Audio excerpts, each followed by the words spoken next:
À l'adolescence, après une tentative de suicide, il faut toujours essayer d'accompagner l'adolescent. Alors évidemment, tout va dépendre de la personne qu'on est. Est-ce qu'on est un professionnel en charge de cet adolescent, par exemple un professeur, par exemple un éducateur, par exemple un soignant ou un psychothérapeute, ou est-ce qu'on est un membre de la famille?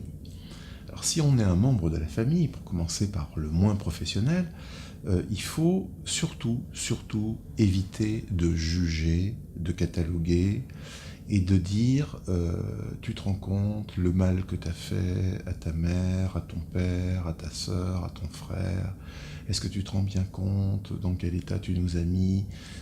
Parce que tout ce jugement-là, toute cette culpabilisation-là, ça va inciter l'adolescent à se taire et à pas dire s'il a à nouveau des idées noires et envie de se suicider. Donc il faut pouvoir, quand on est un membre de la famille, il faut pouvoir dire, ben, tu vois, on a vu que combien tu étais en souffrance.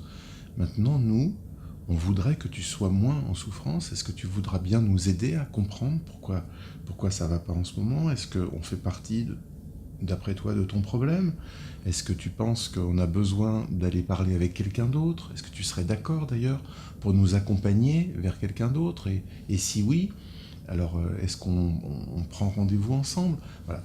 Il faut toujours essayer de dire, non pas tu fais du mal, tu inquiètes un tel et un tel, mais dire ben, j'ai entendu, j'ai compris que tu allais très mal, j'aimerais pouvoir t'aider dans la mesure de mes moyens, mais si tu as l'impression que je ne suis pas capable de ça, si tu préfères aller voir quelqu'un d'autre, alors il faut le faire. Et si tu penses qu'il faut qu'on le voit ensemble, alors faisons-le.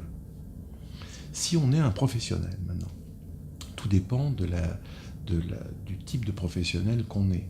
Si on est un professeur, est-ce qu'on a été tenu au courant ou pas de ce qui s'est passé? Si oui, et si l'adolescent le sait, alors on peut aborder le problème avec lui. Mais si on est un professeur qui a juste entendu dire qu'il y avait eu ça, il faudra toujours d'abord demander à l'adolescent, j'ai remarqué que tu avais été absent pendant quelques jours, est-ce que tu veux bien en parler? Est-ce que tu serais d'accord pour me dire pourquoi tu étais absent? Ou il faudra toujours essayer de savoir si l'adolescent est OK ou pas pour s'exprimer sur ce sujet, parce que beaucoup d'ados ensuite culpabilisent et ont honte de ce qu'ils ont fait, donc ils ont peur d'en parler. Alors si on est un professionnel de santé, un professionnel soignant, psychothérapeute, évidemment c'est en général moins difficile, parce que là on va pouvoir aborder directement la question. Mais toujours éviter le jugement et le fait de cataloguer l'adolescent.